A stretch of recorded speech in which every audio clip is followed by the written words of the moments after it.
When do you start assessments? When do you start letter of the week? When do you start your star of the week? These are all questions that I've got a lot of times, so let's talk about it. I want to do assessments as soon as I can to make sure I get a baseline, but the most important thing is that you get your students into a routine in your classroom. Because I have 20 students in my classroom, I have one assistant, I can't take them out of the room to do assessments, so I first have to have them in a good routine. Usually it only takes me a few days, so I've had 2 days so far. I'll probably take another 2 days this week and then start my assessments midweek here.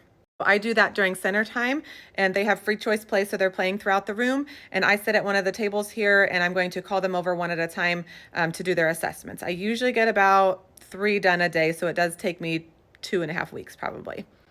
So that's what I'm doing. Instead of small groups, I'm doing one-on-one assessments for the first few weeks of school. Letter of the week, I start about mid-September. So before we start to learn letters, we have to learn letters are made up of big lines, big curves, and little curves. We have to practice writing a big line. We're going to learn about Matman. So they're all kind of portions of handwriting without tears. I feel like before you start into letters, you have to lay that foundation of problem solving and how to be a good friend and your classroom rules and talk about your feelings. So all of these are things that I teach before I start letters. So about mid-September. My star of the week, I start is usually about the same time. So it might be a little after mid-September. So maybe like the 3rd or 4th week of September is when both of these start.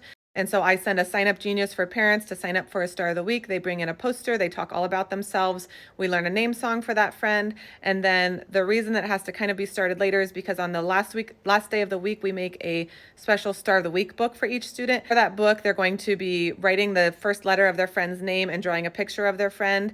And then they tell us why their friend is special by looking at their poster, and we'll write that on the bottom as well. So because they're writing their friend's letter up top and they're drawing a person, we wait to start that until later in September as well. And I will be sharing my lesson plans with you as often as I can so you can see the progression of how I teach that.